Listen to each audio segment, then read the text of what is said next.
Okay, how's it going, everybody? So we're going to read some Ho Chi Minh today. This is called Collusion Between the Aggressors. So this came out in 1952, January 1952. This is from The Imperialist Aggressors Could Never Enslave the Heroic Vietnamese People by Ho Chi Minh. So we already read the introduction to this, where he explains, New Year's in Vietnam. But we're going to go ahead and get into the next part here, which is collusion between the aggressors. So we're going to go ahead and get into this. It says, let us review Vietnam's situation in 1951. After their defeat in the China-Vietnam border campaign in October 1950, the great reverse they had ever suffered in the whole history of their colonial wars, which involved for them the loss of 5 provinces at one time: Cao Bang, Lang Son, Lao Cat, Tai Nguyen, and Hoa Binh. The French colonialists began the year 1951 with the dispatch of the General de Lattre de Tassigny to Vietnam. They resorted to the total war. Their maneuver was to consolidate the Bao Dai puppet government, organize puppet troops, and redouble spying activities. They set up no man's lands of from 5 to 10 kilometers wide around areas under their control and strengthened the Red River Delta by a network of 2,300 bunkers. They stepped up mopping up operations in our rear, applied the policy of annihilation and wholesale destruction of our manpower and potential resources by killing our compatriots, devastating our countryside, burning our rice fields, etc. In a word, they followed the policy of, quote, using Vietnamese to fight Vietnamese and nursing the war by means of warfare, end quote. It is on orders and with the assistance of their masters, the American interventionists, that the French colonialists performed the above-mentioned deeds. Among the first Americans now living in Vietnam, of course in areas under French control, there are a fairly noted spy, Donald Heath, ambassador accredited to the puppet government and general, head of the U.S. military mission. In September 1951, de Lattre de Tassigny went to Washington to make his report and beg for aid.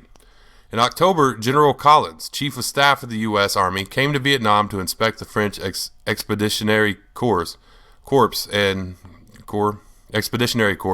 puppet troops.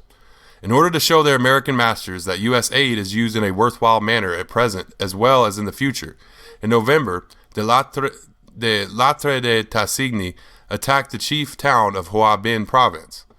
The result of this shooting offensive, which the reactionary press in France and in the world commented in the uproariously, was that the Vietnam People's Army held the overwhelming majority of enemy troops tightly between 2 prongs and annihilated them.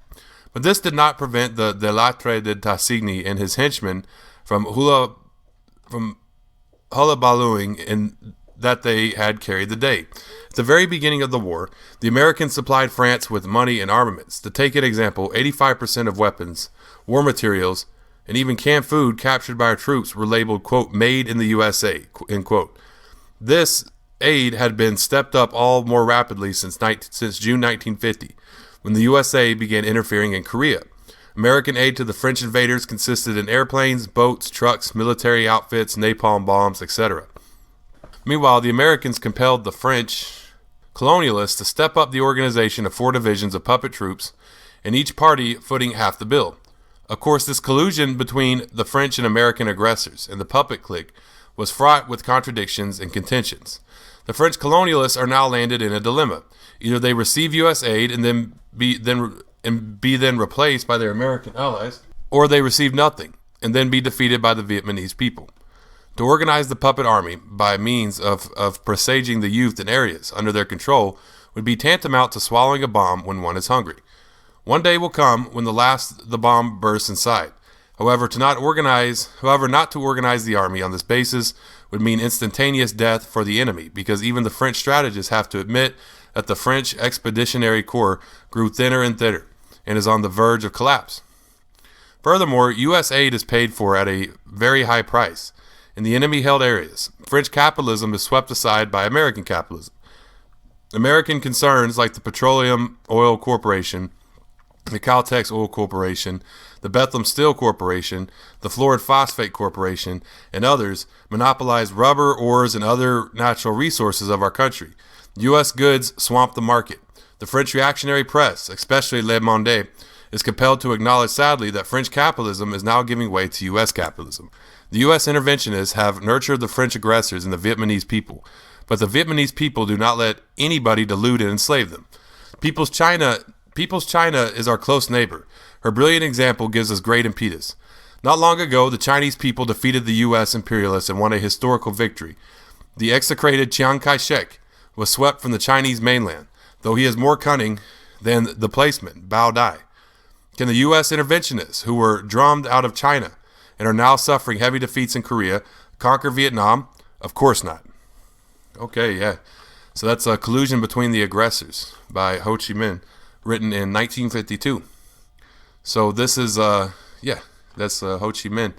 And then, so next after this, we're going to read Atrocious Crimes of the U.S. Interventionists. And then, so thank y'all for tuning in. Facebook, Twitter, Tumblr, Medium, all of these. I'm back on TikTok now. My TikTok opened back up. So TikTok, also Marxism. And then, of course, the YouTube channel where you're hearing this. You hit the subscribe button and the notification bell. Thank y'all for tuning in. Y'all have a great day, and Dodadagoy.